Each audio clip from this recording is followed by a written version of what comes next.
Why did everyone look so tense that morning?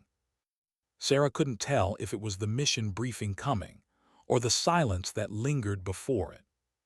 The Afghan sun was still rising over the jagged horizon, pouring gold light across the forward operating base, a place that always smelled like diesel, dust, and nerves. Soldiers moved fast, carrying crates, loading ammo, checking radios. The kind of quiet urgency that came before something dangerous. Sarah Martinez tightened the strap on her medical pack for what felt like the 100th time. She had checked every bandage, every vial, every scalpel, again and again. Some soldiers found comfort in their rifles. Hers was her aid bag, her weapon against death itself. But that morning felt different. Rumor had already spread through the base. A Navy SEAL team was joining their mission. She'd heard about SEALs. Everyone had. Legends in uniforms. Ghosts who could vanish into a mountain, take out an enemy compound, and reappear hours later with the job done. Sarah had never met one in person. Until that day. The distant thumping of rotor blades broke through the morning noise. Two Blackhawks dropped from the clouds, kicking up a wall of dust that made everyone shield their eyes. When the engines powered down, 6 figures stepped out, moving with that impossible blend of calm and readiness that set elite soldiers apart. And at the front of them was him, Commander Hayes. Tall, steady, eyes sharp enough to cut through the chaos of the flight line. Even through the dust and noise, he carried an aura that made people instinctively move aside. Sarah found herself staring longer than she meant to. She wasn't impressed by rank or bravado, but something about the way he looked at the terrain, scanning it like he'd already memorized every exit and angle, made her understand why men followed him into fire. Hours later, after the initial briefings, after she'd reorganized her medical tent twice to keep her hands busy, Sarah sat in the chow hall trying to eat. The stew was lukewarm, her appetite non-existent. Around her, Marines talked in low tones. Everyone knew the SEALs were planning something big. She looked up when a shadow fell over her table. "Mind if I sit?" Her first thought was that someone was joking. Then she saw who it was. Commander Hayes.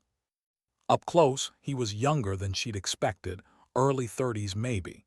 But there was a steadiness in his expression that came only from years of experience. "Of course, sir." Her voice came out smaller than she intended. He sat across from her, resting his forearms on the table. His uniform still had dust on it from the landing zone. "I heard you're the best medic on this base," he said. "Sergeant Williams says you saved his leg last month." Sarah tried to smile. "I just did my job." "That's not what he said." Hayes leaned back slightly, studying her face. "He said you worked on him for 3 hours while rounds were hitting the wall behind you, never flinched, never looked away." Sarah shrugged, uncomfortable under his gaze. When someone's bleeding out, you don't think about the noise. You just focus on what matters. Hayes nodded, a faint grin on his lips. "That's what I needed to hear." She blinked, "Sir." He didn't answer immediately. His tone softened, more personal. "We're going after a village called Kala Dighazi tomorrow. It's been used as a Taliban command hub. Intel says they're holding civilians, aid workers, possibly kids." Sarah felt her stomach tighten. She'd been on medevac teams, treated blast victims, patched bullet wounds, but hostages. That was different. "The Marines are securing the perimeter," Hayes continued. "My team goes in for the extraction. If this goes bad, we'll need a medic who doesn't freeze under fire." The weight of his words hit her like a slow tide. "You'll have one," she said quietly. He smiled again, but it wasn't the reassuring kind. It was the kind that said he already knew how dark things could get. "I hope you're right, Doc, because this isn't going to be clean. Intelligence suggests foreign fighters, maybe Chechen, maybe Pakistani operatives, trained, disciplined, and they don't surrender." The air between them felt heavy. Sarah realized every word he spoke was deliberate. He wasn't just warning her, he was testing her. "Why tell me all this?" she asked finally. Hayes leaned forward, elbows on the table. "Because tomorrow, you might have to make decisions that no medic should have to make. Who to treat first, who to let go. You'll need to work while bullets are coming from 3 directions and civilians are screaming for help." Sarah's throat went dry. But she didn't look away. "I understand, sir." He studied her for a long moment, then nodded. "Good, because if it goes bad, you might be the difference between some of us coming home and some of us not." He stood up, leaving his tray untouched. "Get some rest, Martinez. Tomorrow's not going to wait for you to be ready." She watched him walk out of the chow hall, the quiet authority of someone who'd already accepted what might happen tomorrow. And for the first time that day, Sarah felt fear. Not for herself, but for everyone who would depend on her hands to work perfectly under chaos. That night she couldn't sleep. The sound of generators hummed through the tent. Somewhere outside, a soldier laughed too loudly, trying to chase away his nerves. Sarah lay on her bunk staring at the ceiling, the desert wind pushing against the canvas above her. She thought about her family back in Texas, about the letter she'd written but never sent, explaining why she chose this path, why she believed helping people was worth the risk. She whispered to the darkness, "I just want to save lives." But even as she said it, she remembered Hayes' voice. "Sometimes saving lives means making choices you never wanted to make." At 400, the pre-mission briefing began in a tent that smelled like diesel and coffee. 20 Marines, 6 SEALs, 1 medic. A room filled with quiet professionals who knew that tomorrow's sunrise might be their last. A satellite image glowed on the projector. The village looked small and fragile, clinging to the mountainside. 3 high-value targets confirmed in this compound, Hayes said, laser pointer steady on the screen. 12 hostages, women and children. Mission objective extraction, not elimination. Sarah listened, heart hammering. When Hayes mentioned aid workers, she recognized the names. Doctors Without Borders staff, missing for weeks. Her pen stopped moving. The idea of children trapped in that hellhole made her chest ache. Captain Rodriguez, the Marine commander, spoke up. "What's the window?" "Dawn," Hayes said. 30 minutes max. Once reinforcements arrive from nearby villages, this place turns into a kill box. Sarah raised her hand, unsure if medics even got to speak in SEAL briefings. "Sir, what's the medical expectation? Combat injuries, civilian trauma?" Heads turned, Hayes met her eyes. "Both. Civilians are malnourished, possibly beaten, and we're expecting enemy resistance on multiple levels. Be ready for everything." That was the moment it became real. Not theory, not training. Tomorrow people would bleed and she would have to keep them alive. When the meeting ended, she returned to her station to prepare. She packed her medical kit with extra blood-clotting agents, IV lines, morphine, antibiotics, anything she could carry.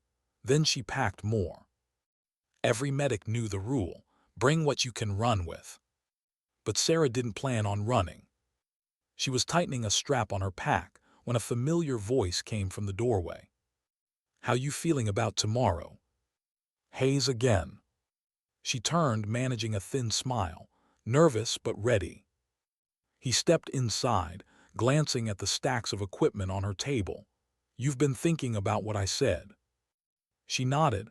"I understand the risk, but those hostages, they've been waiting 3 weeks for someone to come. That's worth the risk." For a moment, Hayes didn't speak. Then he reached into his vest and pulled out a small laminated photo.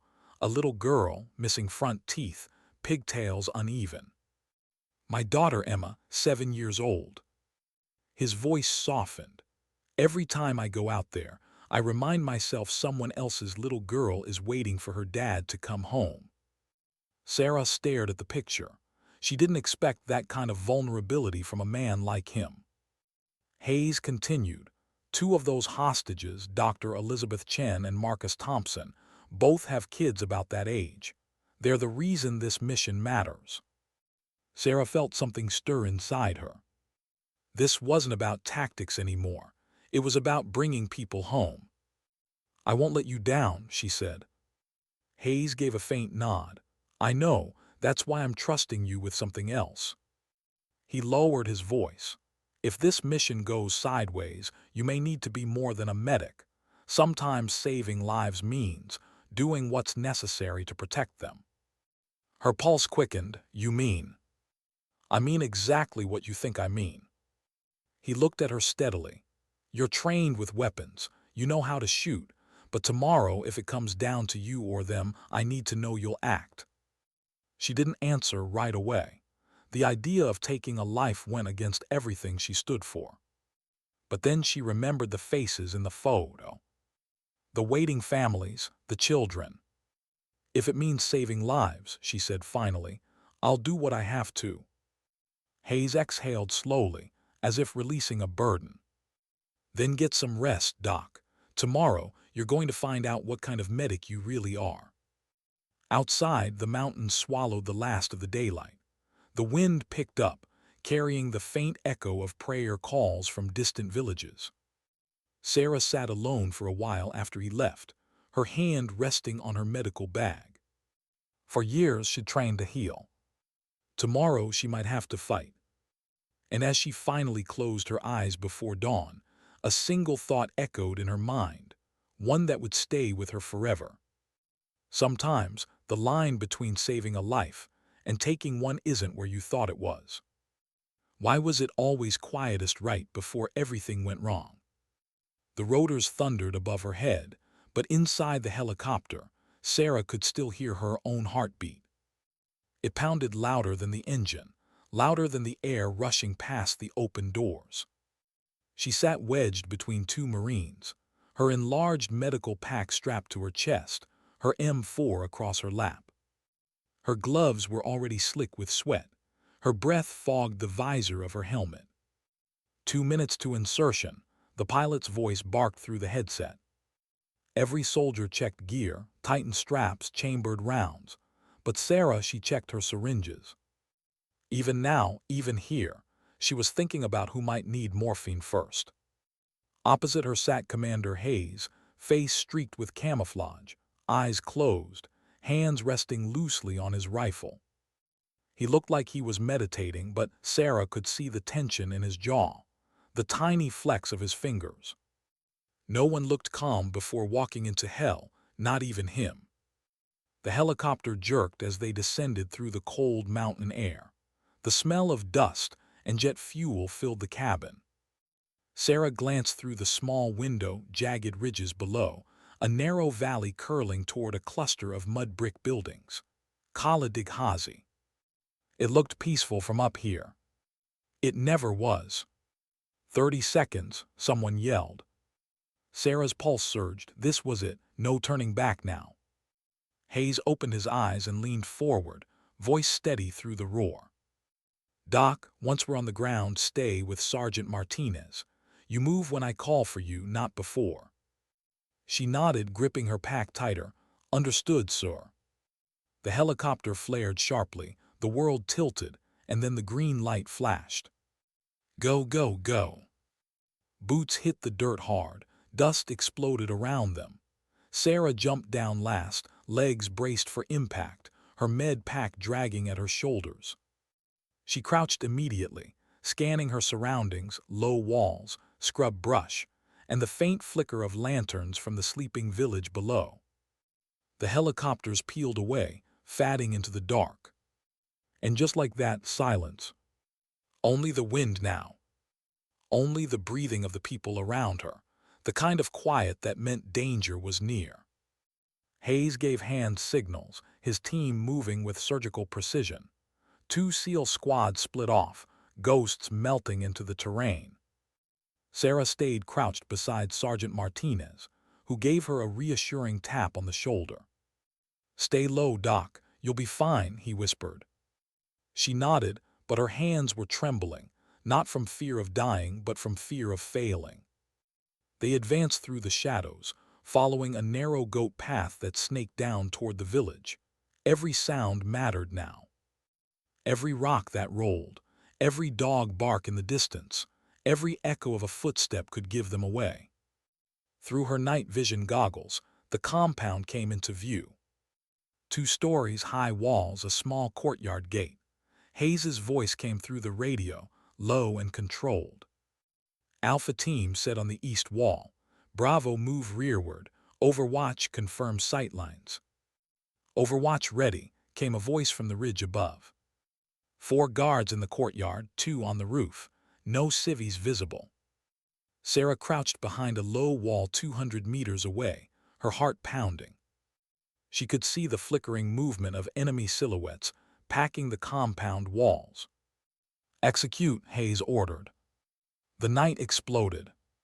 Flashbangs detonated at both entrances, bursts of white light, deafening noise, chaos. Seals surged through smoke like shadows, moving fast, clearing rooms with practiced precision. Gunfire followed, short, controlled bursts. Not panic, not fear, just cold efficiency. Sarah pressed her back to the wall, gripping her radio. The air shook with sound. Then came Hayes's voice, steady even through the chaos. Alpha in, contact multiple hostiles on the 1st floor, 2nd floor unknown. Bravo status. Hostages located basement level, came the reply. Repeat, basement level, multiple injuries, requesting medical support. Sarah's breath caught. Basement, smoke, fire, confined space.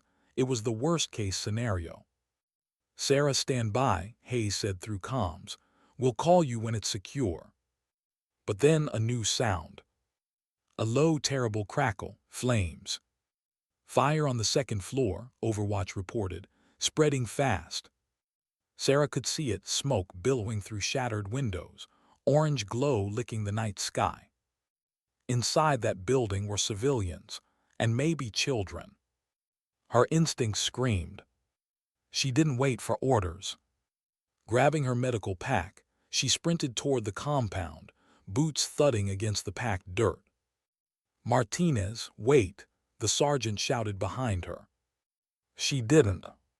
She reached the courtyard just as 2 SEALs staggered out, carrying an unconscious man between them. The man's clothes were torn, his skin ashen, lips cracked, dehydration, maybe shock. Behind them came Hayes, supporting a woman who could barely walk. Sarah, what the hell are you doing here? He barked. My job, she shot back, already kneeling beside the unconscious man. Her gloves were on, IV line out, heart hammering as she assessed his pulse. Weak, thready, time running out. Severe dehydration, internal bleeding, she said quickly. I need fluids, airway support now. An explosion ripped through the upper floor. The shockwave knocked them sideways. Dust and debris rained down. Sarah threw herself over the patient, shielding him with her body. Hayes pulled her up, coughing. We've still got 6 more in the basement, he yelled. Stairwell blocked. 6 more. Sarah's eyes widened. There are children down there, sir. I heard them. And then she really did hear it. Through the roar of fire and gunfire, faint, terrified cries echoing from below. She turned back toward the inferno. Hayes caught her arm. Sarah, don't you? What do you need me to do? She interrupted. He hesitated, only for a second, then, can you stabilize him alone? Yes, but not for long. He needs evac. Hayes was already on comms. Overwatch, medevac for multiple casualties, immediate priority. Bravo, find me another access point to that basement. Sarah could hear enemy fire from the next building, sharp, aggressive bursts. The Taliban weren't retreating, they were regrouping. Bullets snapped overhead. Sparks kicked off the wall beside her. She kept her head down, working through muscle memory. IV secured, airway clear, pressure dressing tight. A Marine dragged another hostage toward her, Dr. Elizabeth Chen, the aid worker whose photo Hayes had shown her. The woman's wrists were bruised, face pale, eyes wide with shock. "Please," she whispered, "the children still down there." Sarah swallowed hard. "I know we're getting them." But the fire was spreading too fast. Heat rolled over them like a wave. The compound creaked, old mud brick walls ready to collapse. "Three more in the basement," Hayes called out. "Two adults, one child. The enemy's blocking our access." He turned to Sarah, crouching beside her. "You're the only one who can get to them, alive long enough to keep them breathing." Her blood ran cold. "You want me to go down there?" Hayes nodded grimly. "Through a partially collapsed section on the east side. One-way trip until we clear debris from the other side. I'll cover you." She glanced at her patients, the wounded hostages she'd already stabilized.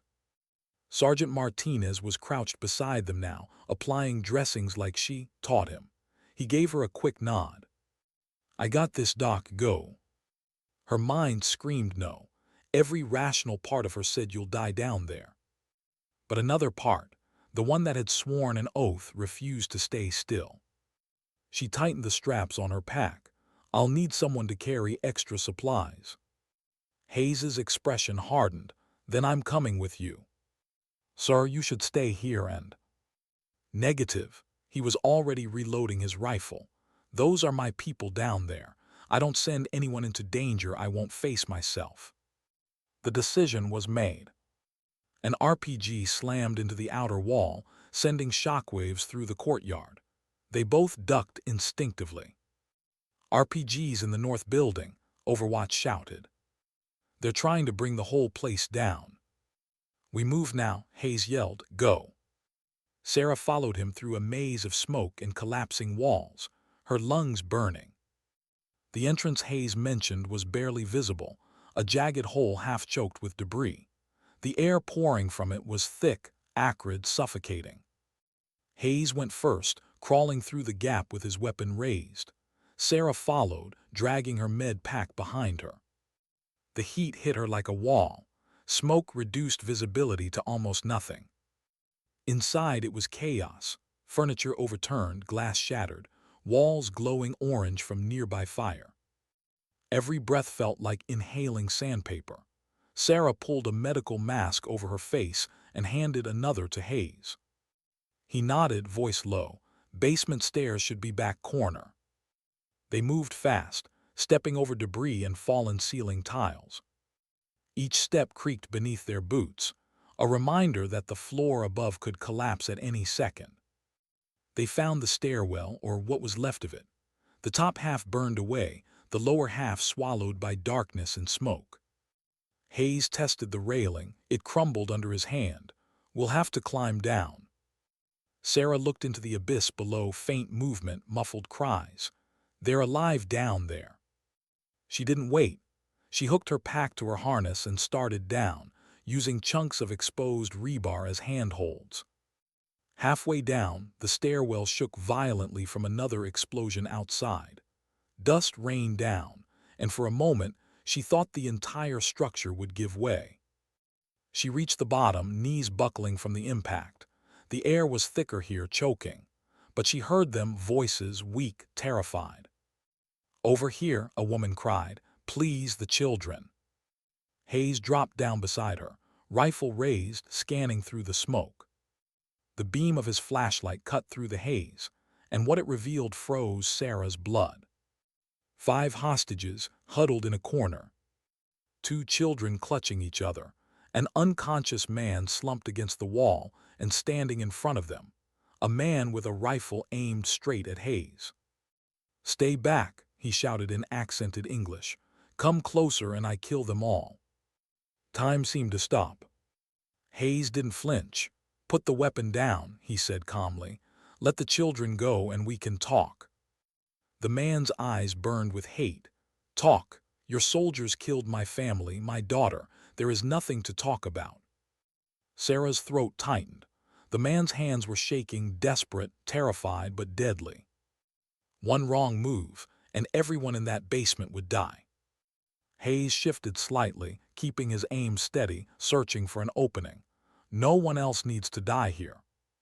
Sarah could see the ceiling above them, sagging under the weight of the fire. They had minutes, maybe less, before it collapsed. And suddenly, she knew what she had to do. She stepped forward slowly, raising her empty hands. "Wait, Sarah," Hayes hissed, but she ignored him. "I'm a medic," she said loudly, voice steady. "I'm not here to fight, I'm here to help." The gunman's eyes flicked to her, uncertain. "I carry medicine, not bombs," she continued. "Look." She opened her pack, showing the bandages and IV lines inside. "I save lives, I don't take them." The man's expression wavered, his voice broke. "My daughter was their aide." He looked down at the children clinging to his legs. "She was playing outside when your drones came." Sarah swallowed the lump in her throat. "I'm sorry for your loss. No parent should have to bury a child, but killing these won't bring her back." She took another step forward, close enough to see the tears cutting through the soot on his face. "Let me help them," she said softly. "Let me save what's left." The rifle trembled in his hands. For a second it lowered. And that's when the building groaned, a deep, terrible sound, and a beam above them snapped. The ceiling collapsed. Dust filled the air, a scream, a crash. The gunman was thrown backward, pinned beneath debris. The rifle clattered to the ground. "Move," Hayes shouted. Sarah ran toward the hostages, coughing, eyes watering. The kids were sobbing, the adults shaking. She dropped to her knees, triaging automatically, pulse check, airway bleeding, responsiveness. The unconscious man, Marcus Thompson, was barely alive. The woman beside him had bruises and lacerations but was stable. The children frightened, dehydrated but okay. "Hayes, he's alive but critical," she called. "Get them ready to move," he shouted back, covering the entrance. Sarah worked fast fluids, glucose, airway cleared. But just as she stabilized Marcus, a sound froze her blood. A metallic click. She looked up, the pinned gunman was still alive. And his hand was on a grenade pin. "Hayes," she screamed. The commander spun, eyes locking on the man just as the pin came free. There wasn't time to think. Hayes lunged forward. And in that split second, that one impossible heartbeat, Sarah understood what sacrifice looked like. For a second there was no sound. Only light. Then the world came apart. The grenade detonated with a deep, gut-shaking thump that ripped through the basement like a hammer through glass. Fire rolled across the floor, the air turned solid with pressure, and Sarah felt herself lifted, slammed, and buried under a rain of concrete and dust. Then nothing. Silence. When the ringing in her ears began to fade, so did the darkness. She blinked hard. Her head pounded, her mouth tasted of blood and smoke. For a moment she couldn't remember where she was or why. Then she heard it, a faint sound, fragile as hope. A child crying. It cut through the chaos like a signal flare. And everything came rushing back. The mission, the hostages, Hayes, the explosion. Sarah tried to move, pain screamed up her left arm. Something heavy pinned her shoulder. When she shifted, white-hot agony tore through her nerves, dislocated, maybe fractured, but she was alive. And that meant she still had a job. She coughed, spitting grit, voice hoarse. "Hayes, Commander." Nothing, only the crackle of fire and the faint whimpering of children. Her heart hammered harder. "Hayes, can you hear me?" A pause, then faint and strained. "I'm here, left side, stay low." Relief hit her so hard she nearly laughed. "You're alive." "Barely," came his reply, somewhere in the dust and wreckage. "Status."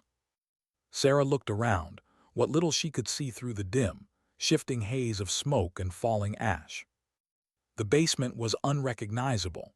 The ceiling had collapsed in places, blocking the stairs completely. Metal beams jutted from the floor like broken ribs. "I'm pinned," she said through clenched teeth. "Left arm's messed up, but I can move." Good, 2 children alive, mobile, adult female trapped under debris, male hostage unconscious, critical, the shooter's gone. His voice cracked slightly. We got lucky. Lucky? She almost smiled at that. She shoved at the chunk of concrete pinning her arm. It didn't move. She tried again, this time using her right hand to lever it. Pain exploded across her shoulder. She bit back a scream. But the block shifted. Inch by inch, she pulled herself free, gasping, sweat cutting lines through the soot on her face. Her arm hung uselessly at her side, trembling. She cradled it close, swallowing bile.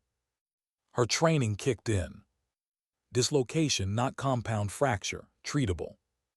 She braced her foot against a support beam, grabbed her forearm, and in one brutal motion, popped it back into place. The sound was sickening, the pain worse. She screamed into her sleeve, but then it was done. For a few seconds she just sat there, dizzy, shivering, forcing her breathing to slow. Then she grabbed her half-buried medical kit. The top was cracked, but most of it was intact. "Hayes," she rasped, "talk to me, where are the kids?" "Close," he answered. "They're scared but breathing.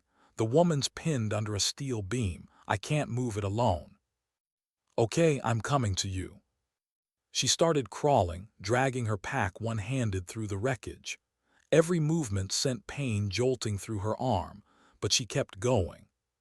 Smoke hung thick, glowing faintly orange where fire licked through cracks above. When she reached Hayes, she almost didn't recognize him. His face was streaked with soot, a gash above his temple bleeding freely. His gear was shredded, and he was limping, but his eyes steady as ever. "Doc," he said, exhaling with relief, "you look terrible." "So do you." He managed a crooked grin, then his expression hardened. "We need to stabilize Marcus Thompson. He's fatting fast." Sarah crawled over to the unconscious aid worker. The man was barely breathing. His skin was waxy, his pulse weak and irregular. A diabetic without insulin for days. The blast hadn't helped. She ripped open her kit. "I need light." Hayes handed her his small tack lamp, its beam cutting through the smoke. She propped it on a chunk of rubble and worked fast, checking his pupils, airway, abdomen. "Ketoacidosis," she muttered. "Shock, dehydration, trauma." Her supplies were limited: an IV bag, a small emergency glucose ampule, a few coagulants. It wasn't enough, but it was something. Hayes crouched beside her. "Tell me what you need." "Pressure on that wound," she said, pointing to Thompson's side. "And don't let go." He obeyed without question. One hand clamped tight as she worked the needle into a vein with trembling fingers. The fluid started flowing. She prayed it would buy them time. "How are the kids?" she asked. "Scared," he said softly, "but they keep looking at you." Sarah glanced over her shoulder. Two small figures, girls, maybe 6 and 8, huddled together, eyes wide in the flickering light. One clutched a broken doll. The other sucked on her sleeve, silent tears cutting paths through the ash on her cheeks. "Keep talking to them," Sarah said quietly. "It helps." Hayes nodded, lowering his voice. "Hey, you two, you're safe now, okay? We're going to get you home." The older girl whispered, "You promise?" "Yeah," Hayes said, forcing a smile. "I promise." But Sarah saw the doubt in his eyes. Above them, faint sounds echoed: bootsteps on rubble, muffled voices speaking Pashto. Her stomach dropped. "They're back," she whispered. "Enemy fighters," Hayes confirmed grimly. "Probably checking the wreckage for survivors. They'll find us eventually." Sarah's hands froze over the IV line. "How long until extraction?" "Unknown. The collapse took out comms. They'll dig when they can, but we could be buried for hours." The idea of waiting here, trapped, surrounded, with injured civilians, was unbearable. Sarah forced herself to focus. "We'll hold until they reach us." But she could already hear it, the scrape of metal above. Voices closer now. Hayes leaned close. "They're going to kill everyone if they find us like this." "Then we can't let them." He studied her face, smoke blackened, eyes steady despite everything. And for the first time since the explosion, something changed in his expression. "Respect." "Doc, what are you thinking?" Sarah's gaze flicked toward the rubble, the small opening where light filtered through. "They'll come through there first. We can bottleneck them." "With what?" She looked at him. "You're Barrett." For a second he didn't respond, just stared. "You're serious?" "Dead serious. You said it yourself. Sometimes a medic has to be more than a medic." "Sarah," his voice dropped, torn between duty and disbelief. "That rifle's not a toy. It's a .50 cal anti-material weapon. It'll break your shoulder if you're not ready for it." "My shoulder's already broken," she said flatly, "and it's still the only chance these people have." He exhaled slowly as if weighing her soul.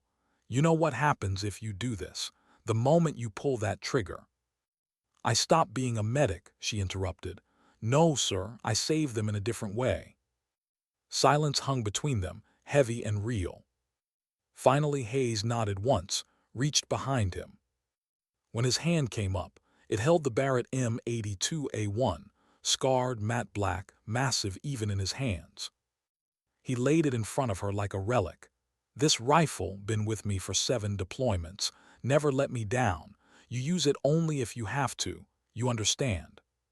She met his eyes. "I do." He handed her a half-full mag. "Then welcome to the war, Doc." The weapon was heavier than she'd expected, and colder. As she crawled into position behind a section of collapsed concrete, she could feel its weight not just in her hands but in her chest. Above them the voices grew louder. Dust sifted from the ceiling, the metallic click of a weapon being chambered. Hayes crouched beside her, M4 ready. "They're coming." Sarah adjusted the bipod, set her cheek to the stock. The scope's cracked lens still caught faint light. Through it, she saw shadows moving at the breach. Her breathing slowed, training kicked in. One thought repeated like a pulse in her head. "You're not shooting to kill, you're shooting to protect." The first figure appeared, a silhouette lowering himself carefully through the gap, rifle first. "Contact," Hayes whispered. Sarah's finger tightened on the trigger. The Barrett's roar shook the ground. The .50 caliber round slammed into the target center mass, throwing him backward into the dust above. The sound was deafening in the confined space. The recoil drove her shoulder back, agony flared, but she stayed on target. "Nice shot," Hayes muttered. "2 more coming east side." Sarah chambered another round. Her hands didn't tremble this time. The next target appeared crouched, scanning the debris. She exhaled, fired. Another thunderclap, another body fell. Hayes nodded once, grim approval. "They know where we are now. Brace yourself." The next sound was unmistakable, shouts above, hurried footsteps, and then metal. "They're setting charges," Hayes said sharply. "They're going to collapse the rest of the building on us." Sarah's chest tightened. She looked back at her patients, Marcus barely hanging on, the woman conscious but trapped, the children clutching each other. "We have to move," she said. "Now." "Where?" She pointed to a cracked section of wall behind them. "There. It's already weakened. If we can blast through, maybe we can reach the adjacent structure." "You want to shoot our way out?" "It's that or get buried alive." Hayes gave a low, humorless laugh. "You're out of your mind." "Maybe, but you said I was the difference between who comes home and who doesn't." She adjusted her aim toward the fractured wall. "Cover your ears."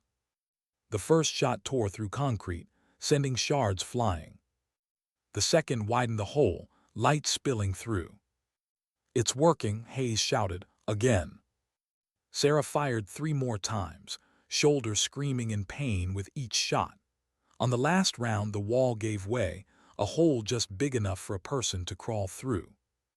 "I see daylight," Hayes yelled, shining his flashlight through. "Looks like another basement, maybe part of the shop next door." Above, the muffled voices turned frantic. They'd realized something was happening. Sarah didn't wait. "Move the hostages now." Hayes grabbed the injured woman, hauling her toward the opening. Sarah lifted one of the children with her good arm, handing her through the gap. The girl's small hand clutched her sleeve like it was life itself. "Go with him," Sarah said softly. "He's going to get you home." One by one they passed through, first the kids, then the woman, then Marcus, half-conscious, breathing shallow but still alive. Hayes climbed through last, turning back. "Doc, you're up."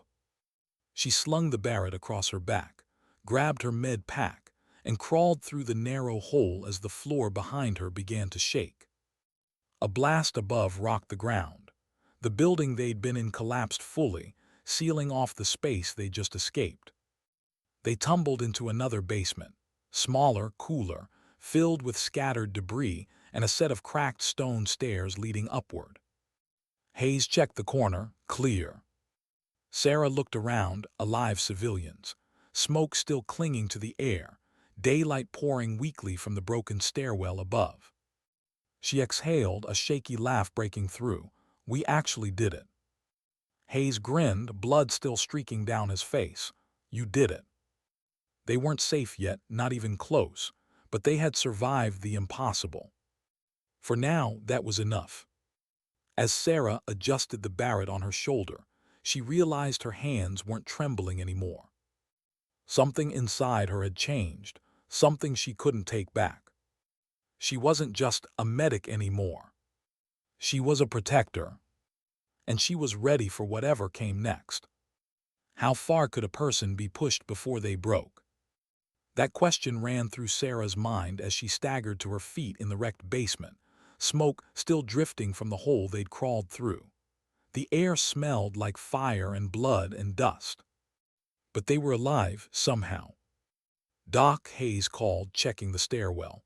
"We're not out yet. Enemy fighters regrouping outside. We need to move to the evac point now." Sarah knelt beside Marcus Thompson, who was barely conscious. His breathing had steadied, but his skin was still pale and clammy. She checked his pulse, weak but there. The children were huddled close to Dr. Chen, their small hands gripping her uniform like anchors. "They're stable for now," Sarah said, wiping sweat and soot from her face. "But if we don't get them air soon, that's going to change." "Evac 2 blocks out," Hayes said. "Marines are holding a corridor, but comms are patchy. We move fast, we live." "We do," he didn't finish. Sarah tightened her pack, slung the Barrett across her back and met his eyes. "Then let's move." Hayes nodded, checked the magazine on his rifle, and led the way up the broken stone stairs. Sarah followed, one hand steadying Marcus's IV line, the other gripping her weapon. When they reached the top, sunlight hit them like a slap, too bright after the darkness below. The village was chaos. Smoke rose from multiple buildings and distant gunfire echoed between the mountains. Marines were shouting, moving, returning fire. The smell of cordite hung in the air. "Contact left," Hayes barked. Bullets cracked past them, kicking up dust. Sarah ducked behind a wall, heart hammering. "Stay down," Hayes ordered.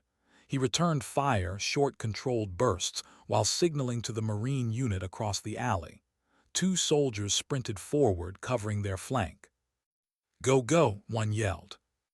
Sarah moved when they did, half-crouched, dragging Marcus with the help of a Marine.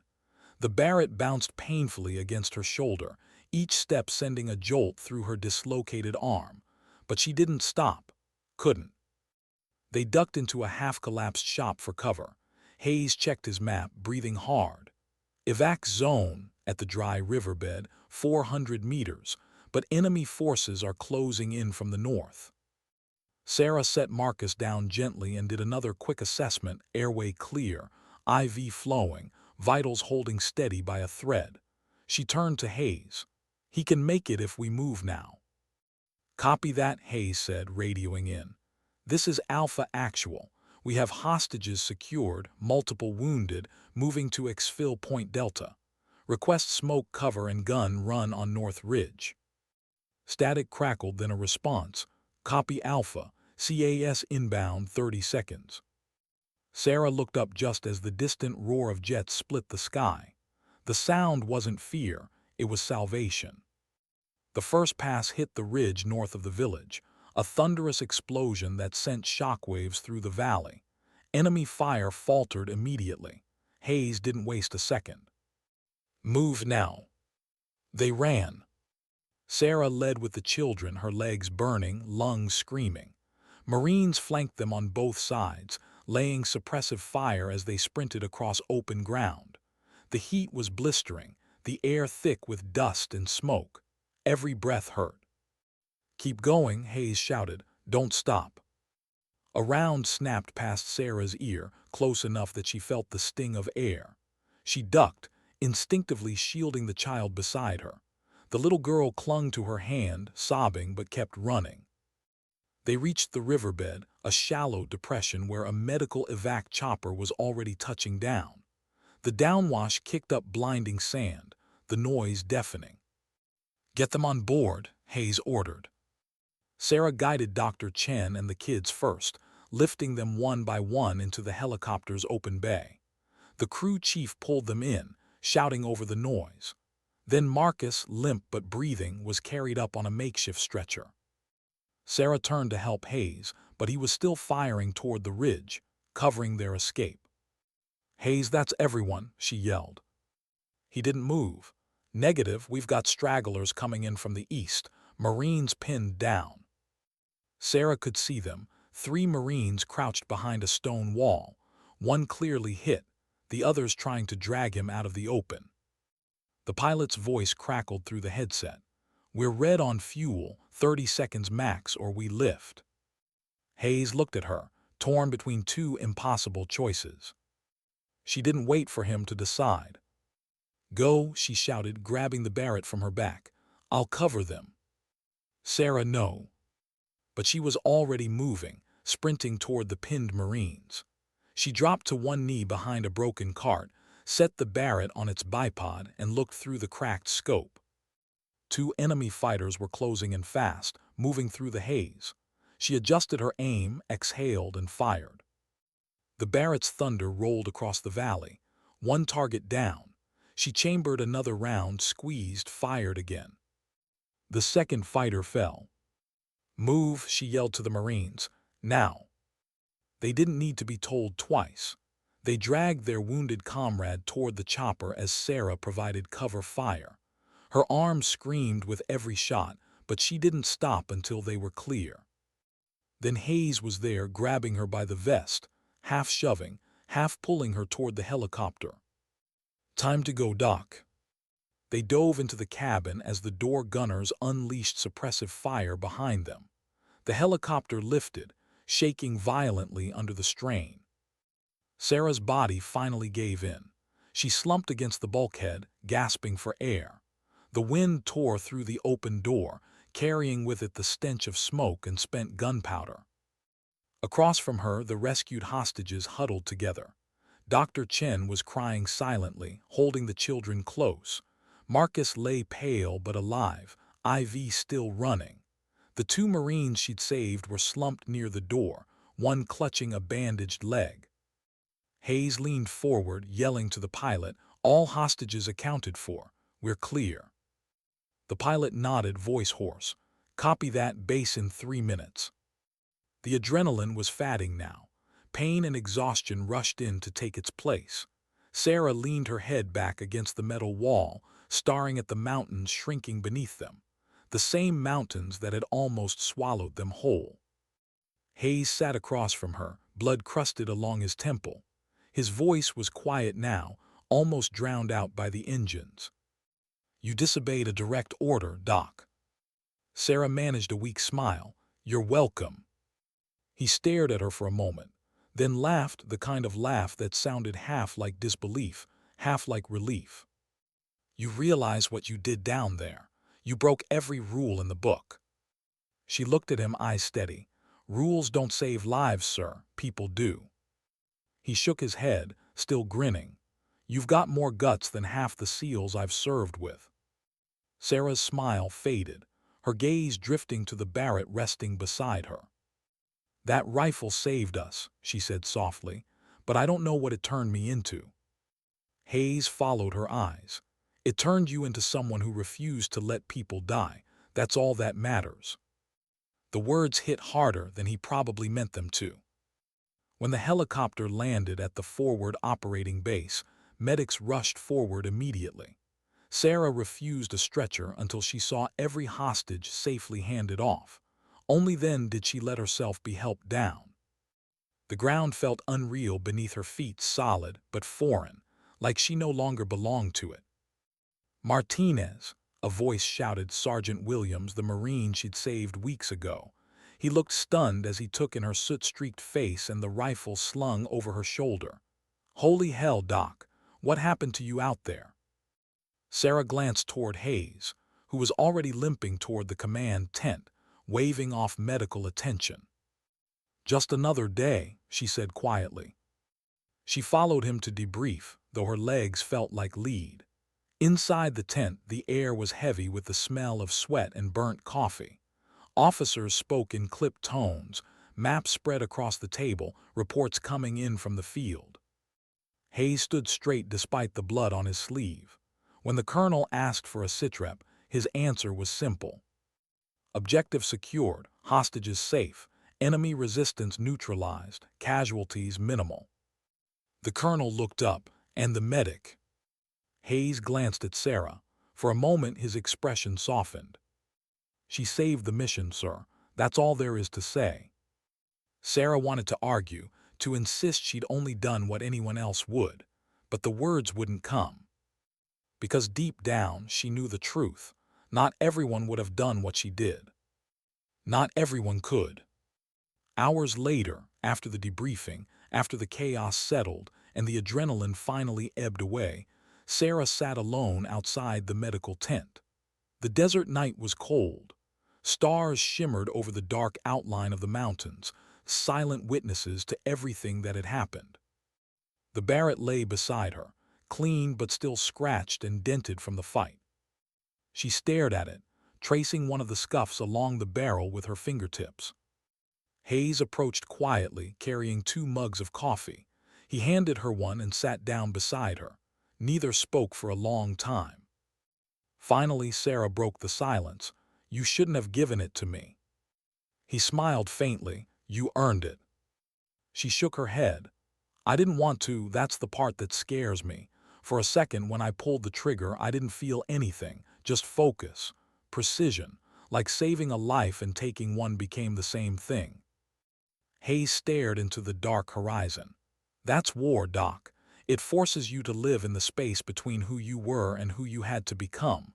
But you didn't cross a line. You just moved it to save others." Sarah looked down at the rifle again. "What happens when the war moves with you?" He didn't answer right away. Then you carry it like we all do." A long silence stretched between them. The night wind whispered through the camp, carrying the faint hum of generators and distant laughter from Marines too tired to sleep. Sarah finally nodded, eyes still on the stars. "You know, when I joined the Navy, I thought medicine was about clean rooms and calm decisions, not dust and chaos, not choices that haunt you." Hayes smiled faintly. "You learned faster than most." She turned to him. "Do you ever stop hearing it, the noise, the screams?" His eyes met hers, steady but tired. "No, you just learn to turn the volume down, and you make peace with the fact that you did what had to be done." Sarah looked away, blinking back the sting in her eyes. "Sometimes I think I became something else down there." Hayes nodded slowly. "You did. You became what the mission needed." They sat there for a while longer, 2 soldiers, 1 healer, both changed by the same fire. When he finally stood to leave, Hayes rested a hand on her shoulder. "Get some rest, Doc. You brought them home. That's all anyone could ask." As he walked away, Sarah looked at the Barrett one last time, the weapon that had saved her and almost broken her. In the end, she whispered the only truth she had left. Sometimes dignity doesn't speak, it simply acts. And somewhere in the dark, between fear and courage, life and death, Sarah Martinez finally understood what it meant to be both a medic and a soldier. What do you do when the mission ends, but the noise does? Sarah Martinez had patched her last wound hours ago, but her hands still trembled like they hadn't stopped working. In the medical tent, the smell of antiseptic and iron filled the air. Machines beeped softly. Bandages rustled. And under it all, silence. That strange, heavy silence that comes when everyone's too tired to speak. She sat on a metal stool beside Marcus Thompson's cot. The aide worker was pale, asleep under a blanket, his IV line steady. His pulse had normalized, his breathing slow. He would live. The children they'd rescued were in the next tent, sleeping between their mother and Dr. Chen. Marines had taken turns watching them through the night. They were safe. But Sarah didn't feel safe. She kept seeing flashes, the fire, the basement, the muzzle flash from the Barrett. The moment the building came down, the sound of Hayes shouting her name before everything went black. Every time she blinked, the memory was waiting. She rubbed her face with shaking hands. Her arm was in a sling now. The medics had confirmed what she already knew: shoulder dislocation, torn tissue, minor concussion. She refused morphine. She needed her mind clear. A voice broke the silence. "You should be asleep, Doc." She turned. Hayes stood at the tent entrance, uniform clean but still streaked with dried blood. He was holding a folder in one hand, mission reports, probably, and a cup of coffee in the other. "You look worse than your patients," he added, walking in. Sarah tried to smile. Occupational hazard. He set the coffee down beside her, then glanced at Marcus. "How's he doing?" "Stable, but he'll need weeks of rehab. He's lucky the insulin ampule held long enough for a vac." Hayes nodded, quiet for a moment. "You did good." She didn't answer. She didn't feel like she had. When he saw the look in her eyes, he sighed and sat on the cot across from her. "Talk to me, Martinez. What's going on?" She looked down at her hands. The tremor hadn't stopped. "I keep thinking about it," she said quietly. "The man in the basement, his face, the look in his eyes before he pulled that pin. He wasn't just an enemy, he was a father. I could see it. I felt it." Hayes nodded slowly. "You saw his pain." "I saw myself," she whispered. "He lost his daughter. I would have done anything to save those kids, but he was doing the same thing in his own broken way, and I killed him." Her voice cracked on the last words, but she didn't cry. Not yet. Hayes leaned forward, elbows on his knees. "You didn't kill him. The war did. His choices did. You were trying to stop more kids from dying." "But that doesn't change what I did," she said. "I pulled the trigger, me, the medic who swore to never harm another human being." He studied her quietly. "Do you regret it?" She hesitated, long enough for the hum of the medical machines to fill the space between them. "I don't know," she admitted finally. "That's the worst part. I don't regret saving them, but I can't make peace with how I did it." Hayes nodded. He'd heard this before from soldiers, from medics, from anyone who had survived something no one should. "The first time I pulled a trigger," he said softly, "it was in Kandahar. We lost 2 men already. The guy I shot was just a kid, maybe 16. Afterward, I sat in the dirt and stared at my rifle for an hour. I hated myself. But then I remembered why we were there, who we were protecting. That's how I lived with it, not by forgetting, by understanding the cost." Sarah met his eyes. "And does it ever get easier?" He shook his head. "No, it just gets quieter." For a moment, neither spoke. Outside, the wind shifted, carrying the sound of distant rotors, another mission launching, another team going where they'd just come from. Sarah took a slow breath. "I used to think being brave meant not being afraid. Now I think it means being afraid and still walking forward anyway." Hayes smiled faintly. "Then congratulations. You're one of the bravest people I know." She laughed once, dry, tired. "That's not comforting." He stood, picking up the folder again. "Rest, Doc. You've done enough for one lifetime." As he turned to leave, she said quietly, "Commander, will you ever tell anyone about what happened down there?" He paused in the doorway. "You mean the part where a Navy medic saved an entire team with a 50 cal sniper rifle?" She gave him a weary look. "The part where I stopped being a medic." Hayes thought for a moment, then shook his head. No, that story, not for the report. It's for the people who needed saving, and they'll tell it the way it deserves to be told. Then he left, and the tent felt even quieter than before. Morning came, but Sarah didn't feel it.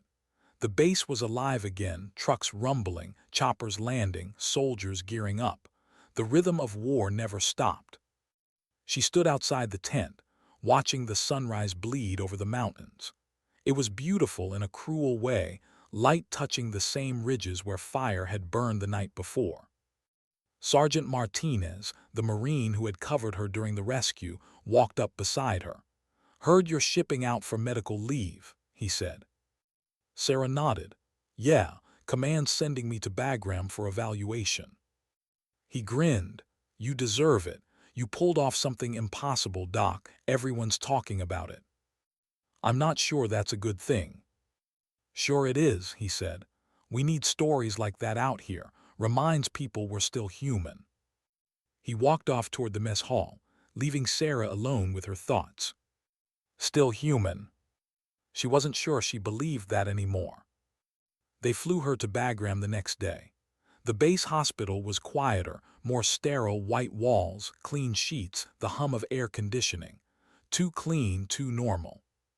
The kind of place where people pretended war could be measured in charts and reports. Sarah couldn't sleep. Every time she closed her eyes, she heard the Barrett's echo, saw the faces of those she couldn't save. She tried journaling, but every sentence started the same. "I don't know who I am anymore." A psychiatrist visited on the second day, a kind woman with calm eyes and too much experience. "How are you sleeping?" she asked gently. Sarah hesitated. "Fine," she lied. "Nightmares?" "Sometimes." "About what?" "Fire, dust, decisions." The doctor studied her. "You did what you had to do. You saved lives." Sarah looked away. "I also took one. And it felt like I crossed a line I can't uncross."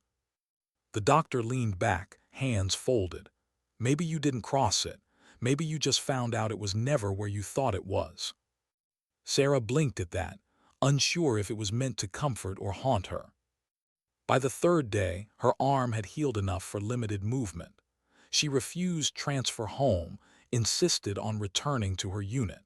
Command hesitated but approved. They knew better than to argue with medics who'd survived the impossible. When she returned to the forward base, the world had already moved on. Another mission, another debrief, another sunrise. But people looked at her differently now. Marines nodded when she passed. SEALs she didn't even know stopped to shake her hand. One evening she walked past the range and found Hayes there alone. He was cleaning his weapon, not the Barrett, but his standard rifle. The big sniper rifle sat beside him on the bench, silent and still. He looked up when she approached. "Didn't expect you back so soon." "They cleared me," she said, sitting beside him. "Said I was fit for duty." He smirked. "Mentally or physically?" "Both, allegedly." They sat in silence for a while, the rhythmic click of cleaning rods filling the space between them. Finally Hayes said, "I'm redeploying next week. Another op, northern sector." Sarah nodded, eyes on the Barrett. "And the rifle?" He looked at it for a long moment. "It's yours." Her head snapped toward him. "That's not regulation." "Neither was what you did." He slid it across the bench toward her. The metal caught the last light of the sunset, gleaming faintly. "Keep it, as a reminder of who you were that day." Sarah's throat tightened. "I don't want to remember that day." "Then remember what came from it," Hayes said softly. "Every life you saved because you refused to quit. Every decision you made when no one else could." She stared at the weapon, the same one that had ended a life and saved a dozen more. It wasn't a symbol of violence anymore. It was a symbol of responsibility. She picked it up slowly, feeling its weight familiar now, almost comforting. Hayes stood, slinging his rifle. "Take care of yourself, Doc, and if you ever doubt who you are," he nodded toward the Barrett, Remember what that rifle became in your hands." She watched him walk away, his silhouette fading into the desert dusk. For a long time, she just stood there, holding the weapon that had changed everything. Then she whispered to herself, to the ghost, to the quiet sky above, "I'm not just a medic anymore." But she didn't say it with shame this time. She said it with understanding. Because sometimes, saving lives means standing between the innocent and the fire, no matter what it costs you. And sometimes, redemption doesn't come from forgetting the darkness. It comes from walking through it and coming back with light. They called it a stabilization mission. But Sarah knew better. Nothing about this valley was stable. Not the terrain, not the politics, not the men waiting beyond the hills. It was another patch of earth claimed by everyone and owned by no one, where every sunrise felt borrowed. 3 weeks had passed since the rescue. She returned to the front lines as part of a forward medical team attached to Hayes's new unit. Different village, same dust, same danger. Only this time, something inside her had shifted. The nightmare still came, flashes of concrete collapsing, the echo of the Barrett, faces blurred by smoke. But she no longer woke up panicked. She woke up steady, breathing through it, learning to live with the noise instead of running from it. She stopped telling herself she wasn't afraid. Fear wasn't the enemy. It was proof she still cared. "Doc," Sergeant Williams called, jogging over to her as she unpacked supplies near a makeshift triage tent. "Commander wants eyes on the perimeter. Locals reported movement in the hills." Sarah nodded, pulling on her vest. "You think it's trouble?" He grinned. "Out here, trouble's the only thing that shows up on time." She grabbed her med bag, slung her rifle, and followed him toward the high ridge overlooking the valley. The air was thin, hot. Heat shimmered off the sand. From up here she could see everything: the small village they were protecting, the supply convoy parked near the well, and the distant peaks where shadows moved just a little too fast. Hayes was already there, scanning through binoculars. He glanced over when she approached. "Doc, you shouldn't be on the line." "Neither should half your team with heat exhaustion," she replied. "Besides, I can still shoot straight." He smirked. "Didn't say you couldn't." He handed her the binoculars. Through them, she saw faint movement, figures shifting between rocks just beyond the ridge. "Watching." "Scout?" she asked. "Maybe, or something worse. We'll know soon." Sarah lowered the binoculars. "You want me on standby?" Hayes nodded. "If this goes south, we'll need a field medic ready to move. And Doc," he hesitated, eyes narrowing slightly, "keep the Barrett close." It was lying nearby, resting on a tarp. The same weapon she'd cleaned, maintained, and quietly sworn never to fire again unless she had no choice. Her throat tightened. "You think it'll come to that?" "I hope not." But the look in his eyes said otherwise. Hours passed. The sun burned low, shadows stretching long across the valley floor. The villagers moved cautiously, sensing tension in the air. Even the goats seemed quieter. Then the radio crackled. "Command, this is Scout 1. We've got contact North Ridge. At least 12 hostiles moving fast." Hayes reacted instantly. "Positions, everyone move." Sarah's pulse spiked. Marines scrambled for cover, weapons up.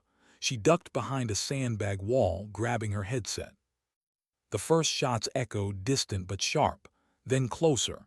The ridge erupted in gunfire. "Williams, take the east flank," Hayes barked. "Doc, stay low until we call." Sarah's instincts screamed to move toward the sound, but she stayed put. Discipline over impulse. Her job was to save lives, not add to the body count. A Marine stumbled back toward her, clutching his side. "Hit, Doc, I'm hit." Sarah caught him before he fell, lowering him behind cover.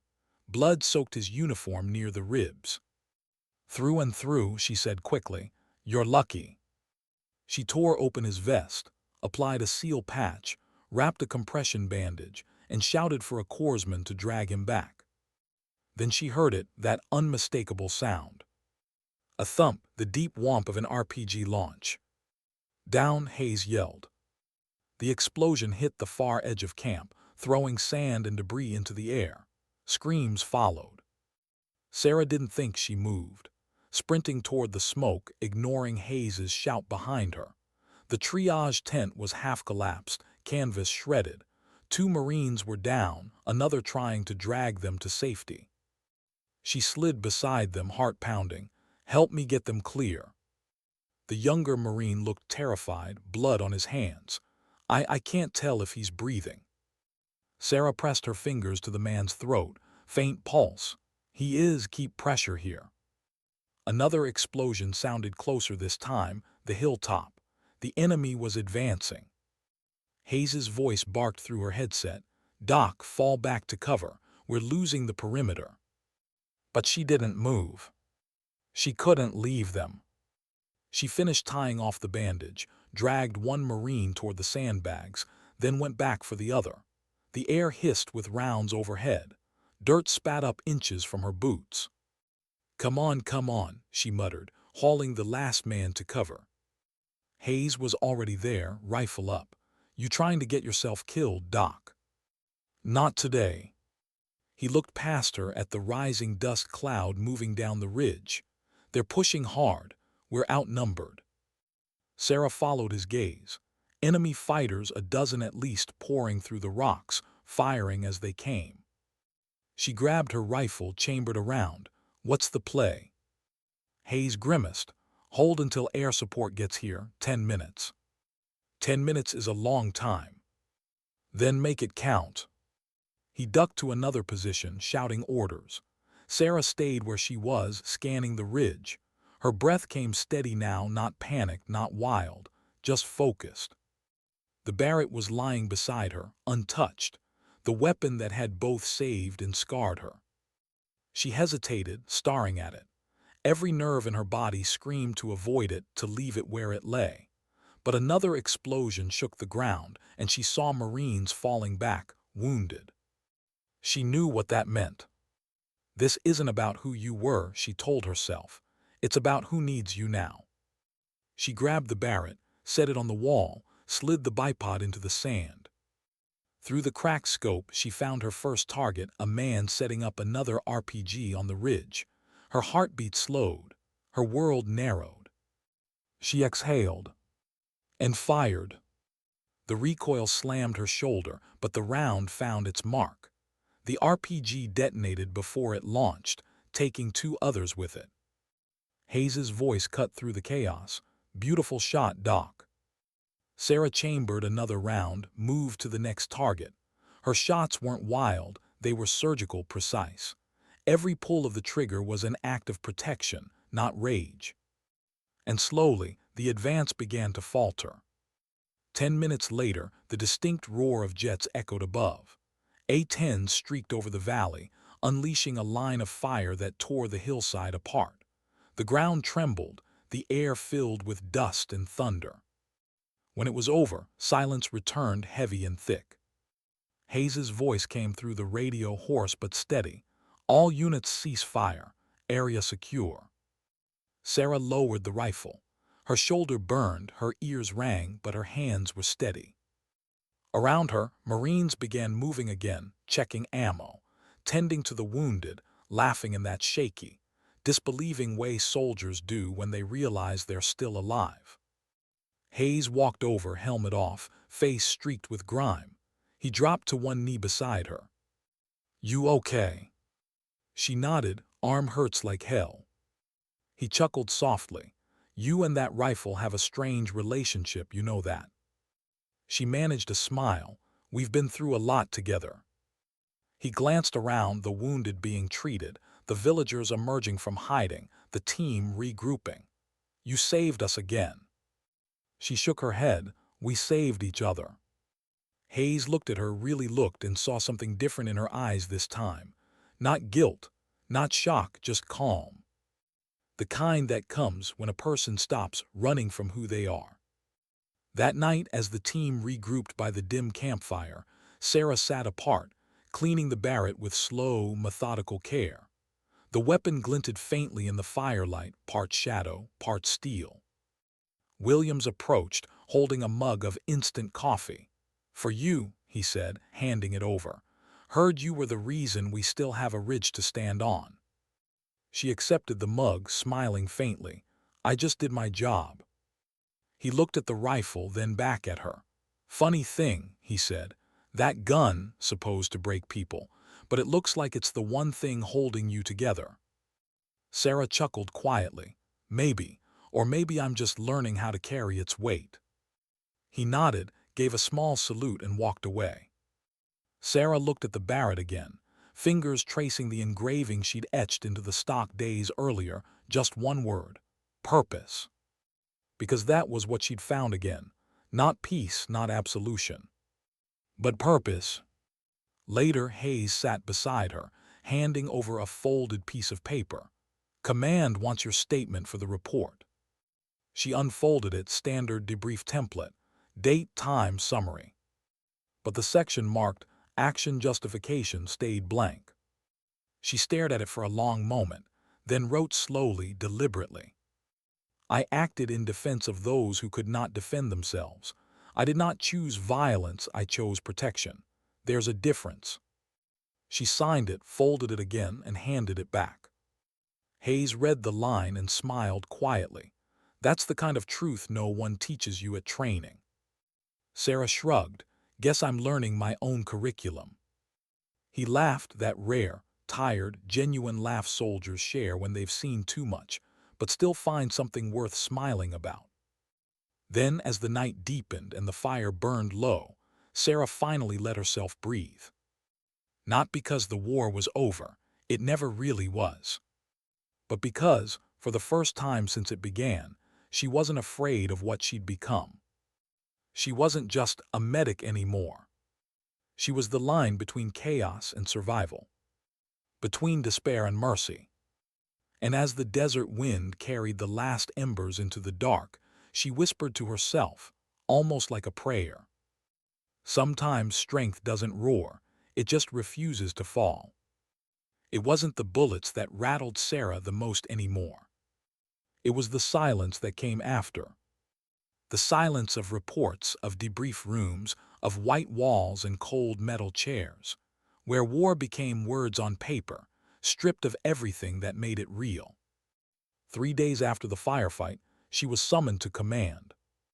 Officially, it was a post-action review. Unofficially, everyone knew it was something else.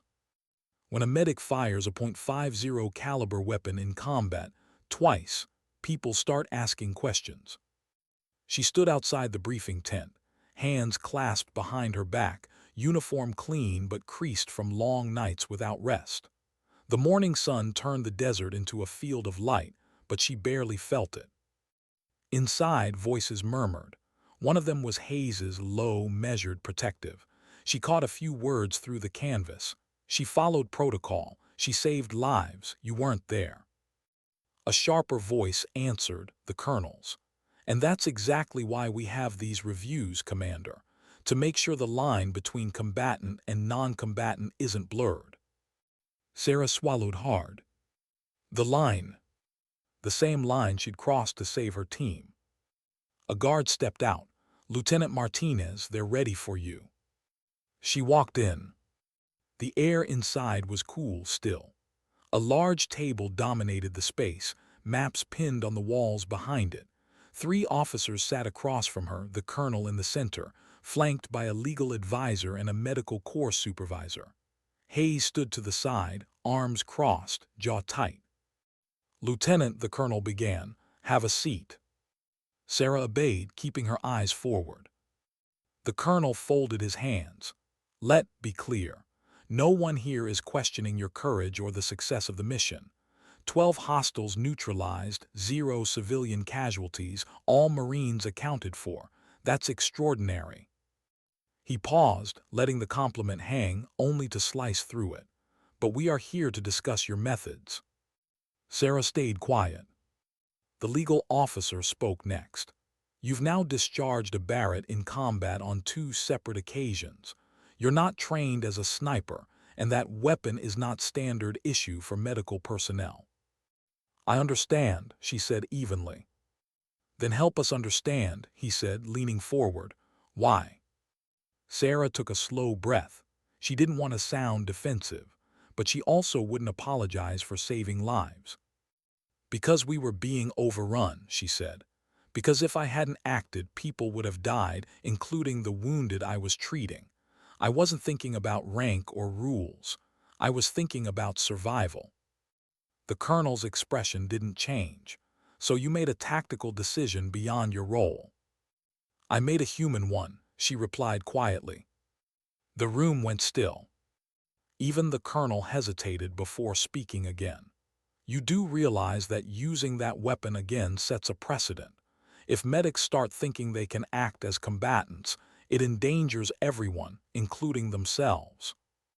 Hayes stepped in then, voice sharp. With respect, sir, she didn't act like a combatant. She acted like a soldier protecting her wounded.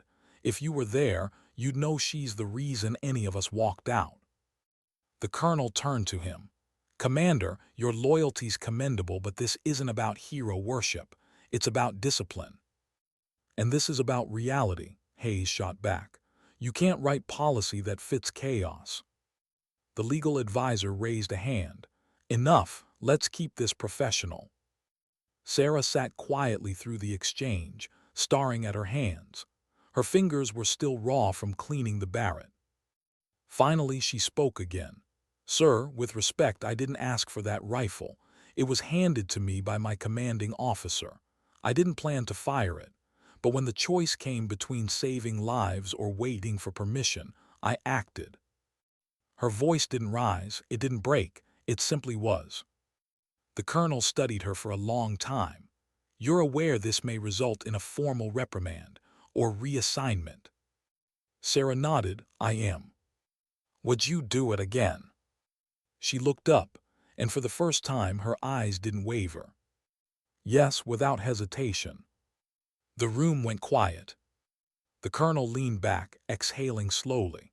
Then, unexpectedly, he smiled faintly but real. I've been in this uniform 30 years, he said, and I've read a lot of after-action reports filled with excuses. Yours isn't one of them. He signed the top page of the folder, then slid it aside. No reprimand, no reassignment, but this stays off record. Understood. Sarah blinked, not sure she'd heard him right. Sir. He nodded. You acted outside protocol, but not outside honor. There's a difference. Hayes's jaw unclenched. Thank you, sir. The colonel met Sarah's gaze. You did good work, Lieutenant. Just remember, heroism isn't always clean, but it's never forgotten. She stood, saluted sharply, and left the tent. Outside, the wind had picked up again, dry, restless, like the desert couldn't make peace with stillness either. Hayes caught up to her a few minutes later, falling into step beside her. You handled that better than most generals. She huffed a tired laugh. Did I? My hands were shaking. He glanced down at them. Not anymore. They walked in silence for a while. Soldiers passed them, nodding respectfully. Some saluted. Word had spread, of course, it always did. The medic who fought like a sniper. The medic who carried a SEAL's rifle. Stories like that grew their own legs. Sarah hated it, but she also knew what it meant to the younger ones, the recruits who needed to believe that courage didn't belong only to killers, that compassion could still stand its ground. They stopped near the motor pool. Hayes leaned against a Humvee, looking up at the pale blue sky. They'll probably move you back stateside for training duty, he said. You've got experience now, the kind they can't teach in a classroom. Sarah frowned. You sound like you already know something I don't. He smiled faintly. Orders came through this morning. You're on rotation in a week. Instructor assignment, Virginia. She looked down, conflicted. So that's it. I get to go home while everyone else stays in the fight. Doc, he said gently, you've already fought your war. Doesn't feel like it. It never does. That night, Sarah sat alone by the airstrip, watching the last helicopter lift off. Its lights glowed like fireflies in the fading dark. She thought about everything she'd done and everything she hadn't. The lives she'd saved, the ones she couldn't, the moments that still echoed in her dreams. Then she looked at the Barrett lying beside her. The weapon had been cleaned, disassembled, reassembled.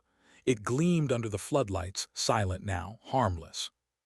Hayes walked up quietly, holding something in his hand, a small wooden box. He handed it to her, a parting gift. She opened it. Inside was a single spent .50 cal round, polished to gold. Engraved on the casing were 5 words. Not all wounds are visible. Sarah stared at it for a long time. You had this made. Hayes nodded. The armorer owed me a favor. Her throat tightened. You're impossible. He grinned. And you're irreplaceable. For a moment, neither said anything. The desert wind hummed between them. Finally she spoke. What if they're wrong, Hayes? What if I'm not done fighting? He studied her, the firelight flickering in his eyes. Then keep fighting, but don't forget what side of the line you stand on. She smiled faintly. And what side is that? The one that still believes people are worth saving. He saluted her then, slow, deliberate, the kind of salute reserved for equals. You did good, Doc. Don't let anyone tell you otherwise. She returned the salute, holding it for a heartbeat longer than regulation required. Then he turned and walked away, fading into the dark. Later in her tent, she packed her things carefully, her uniform, her medical kit, her worn field journal. Then she picked up the Barrett one last time. She rested it across her knees, running her hand along the cool steel. The weapon no longer felt like a contradiction. It felt like memory, weight, and meaning intertwined. She whispered to it, quietly enough that no one would hear. You're not mine anymore, but I'll remember what you taught me. The lesson wasn't about power. It was about courage, the kind that doesn't come from rank or rifles, but from refusing to let fear make your choices. When she finally turned off the light, the base was silent. But for the first time, Sarah's silence wasn't heavy. It was peace. The next morning before sunrise, she walked to the flight line. The transport waited, engines idling, a long shadow stretching across the sand. A young corpsman was there, maybe 19, fresh out of training, nervous but eager. He recognized her instantly. Ma'am, are you the medic from Delta Ridge? Sarah smiled gently. Depends on who's asking. The story, everywhere, he said. They said you saved a whole platoon, that you picked up a 50 cal when everyone else went down. Sarah chuckled softly. People like to exaggerate. But did it really happen? He asked, wide-eyed. She thought for a moment, then answered carefully. Let's just say sometimes the world puts a weapon in your hands and asks who you really are, and sometimes the answer surprises you. He looked confused but awed. I hope I can be that brave someday. Sarah rested a hand on his shoulder. You already can. Just remember, bravery isn't about pulling triggers. It's about knowing when not to. Then she climbed aboard the plane. As it lifted off, the desert fell away beneath her. The mountains, the outposts, the scars of war fading into the morning haze. She looked out the window one last time and whispered to the horizon. Sometimes the hardest battles aren't fought out there, they're fought inside. And this time, she wasn't afraid of where the fight would take her next. The flight home was quiet. The kind of quiet that feels heavier than noise. A silence filled with faces, echoes, and all the things left unsaid. Sarah sat by the window, her uniform neat but faded, her sling gone though her arm still ached when she moved it too quickly. Somewhere over the Atlantic, she finally closed her eyes, and for the first time in weeks, she dreamed of peace, not war. The base in Virginia felt almost unreal after Afghanistan. The grass was green. The air smelled like rain instead of smoke, and people smiled here not out of relief, but habit. She stood at the gate with her duffel slung over her shoulder, the plane dust still clinging to her boots. To everyone else, she looked like just another returning officer. But inside, she felt like a stranger who'd outgrown her own reflection.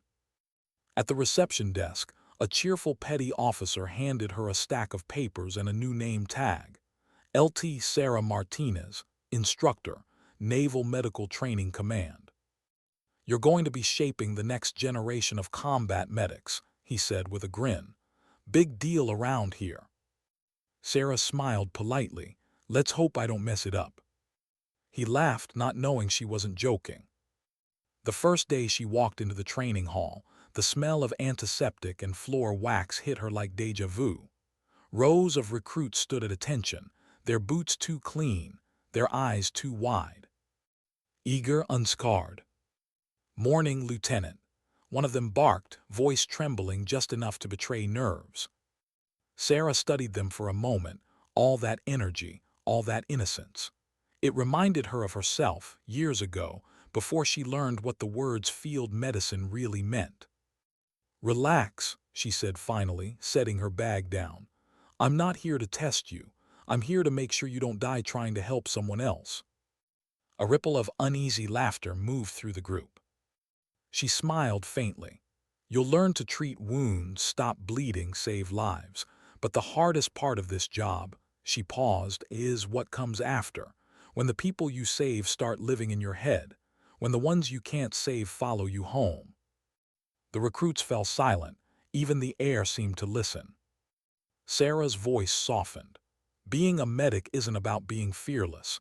It's about being terrified and doing your job anyway. It's about staying human, even when everything around you is." She let the words hang there, then nodded toward the equipment tables.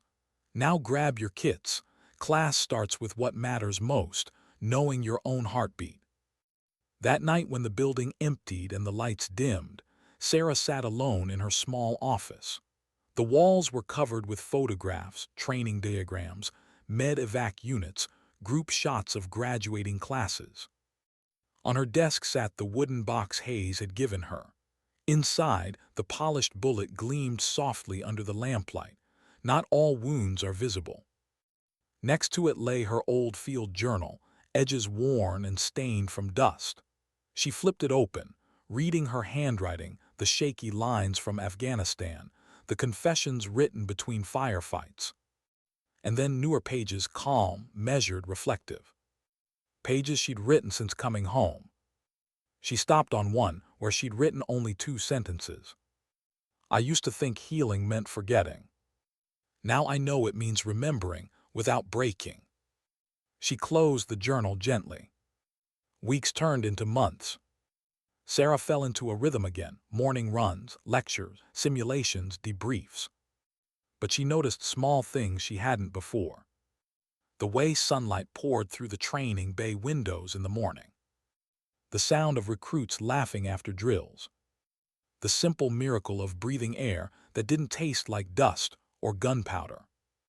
And sometimes, when she walked the perimeter of the base, she could almost hear echoes, not haunting ones but familiar. Hayes's laugh, the kids' voices from the basement, the rhythmic clack of the Barrett's bolt. Each sound had once meant chaos. Now somehow it meant survival. One Friday evening, a young recruit, Ensign Riley, knocked on her office door. "Ma'am, do you have a minute?" "Sure," Sarah said, setting aside a report. "Come in." Riley stepped in nervously, holding his field kit. "I wanted to ask, how do you know if you're ready for the field? Like really ready?" Sarah leaned back in her chair. "Why, you doubting yourself?" He hesitated. I've been through all the drills. I know the protocols. But when I think about being out there, about hearing shots fired, I'm not sure I'll know what to do." She nodded slowly. "You won't, not at first. No one ever does." He looked startled. "Then how did you?" She smiled faintly. "I didn't know what to do either. I just did what I could. That's what readiness really means, not knowing everything, but refusing to freeze when it counts." Riley shifted, thoughtful. "They say you were in that Delta Ridge mission, that you picked up a sniper rifle." Sarah's expression didn't change. "They say a lot of things." He hesitated. "Did you ever regret it?" For a long moment she said nothing. Then, regret, not the right word, it's more like respect, for what that moment cost me, for who I had to become. He nodded, eyes wide, absorbing every word. As he turned to leave, Sarah added quietly, "When you're out there, remember your job isn't to be fearless. It's to be useful. Fear means you still value life. Hold on to that." Riley nodded firmly, "Yes, ma'am." After he left, Sarah stared at the door for a long time, not thinking, just feeling. Maybe that was her real mission now. Not saving people with her hands, but with her words. Helping others carry the weight before it crushed them. A month later, an envelope arrived on her desk. The handwriting was neat, careful, not military, civilian. It was from Dr. Chen. Inside was a short letter and a photograph. In the picture, the two little girls from the basement stood in front of a schoolhouse, smiling, one holding a teddy bear, the other a worn navy patch on a string around her neck. The letter was simple. "They're safe. They talk about you often. The older one wants to be a nurse now. Thank you for giving them a future." Sarah held the photo for a long time. The faces were brighter than she remembered. The mountains behind them were green again. She smiled soft, trembling, real. Then she stood, opened her desk drawer, and took out the polished .50 cal casing. She placed it beside the photo and whispered, "That's what it was for." That evening she drove to the coast. The sun was setting, painting the water gold. She kicked off her boots and walked along the shore, the waves washing over her feet. Every step felt lighter, every breath easier. She reached into her pocket, pulled out the golden bullet casing, and held it up to the fading light. For a long moment she just stood there, the ocean wind tugging at her hair, the sky bleeding into night. Then she whispered, not to anyone, not even to herself, but to the memory of everything she'd survived, "You can rest now." And she tossed the casing into the waves. It disappeared with a soft splash, carried away by the tide, not lost, just finally let go. Sarah watched until the ripples faded. Then she turned back toward the car, a calm smile on her face. The next morning, when she stood in front of her new class of recruits, she began with a question. The same kind of hook she'd once used to draw herself forward. "Why do you think medics carry rifles?" she asked. One recruit raised a hand. "To defend the wounded, ma'am." Sarah nodded. "Good answer, but not the only one. We carry them to remind ourselves what we're fighting for. Not to take life, but to protect it." She paused, letting that sink in. "Because in the end," she said softly, "courage isn't about choosing between being a healer or a fighter. It's about knowing when the world needs you to be both." Her voice steadied, "And when that moment comes, you'll know, trust that." The recruit stood silent, listening, the room holding its breath. Then Sarah smiled. "Now let's get to work. Lives depend on it." Outside, sunlight poured through the windows. The world kept moving, imperfect, chaotic but alive. And somewhere in the rhythm of her own heartbeat, Sarah Martinez finally found what she'd been searching for since that day in the basement. Not peace, not closure, but balance. Between who she was and who she had to become. Between the noise of war and the quiet after. Between mercy and might. She picked up her stethoscope, the same way she'd once picked up a rifle, steady, unafraid, certain. And as she walked toward her class, her thoughts settled into one last truth, the kind you only learn after losing and saving enough lives to understand both sides of courage. Sometimes dignity doesn't speak, it simply acts.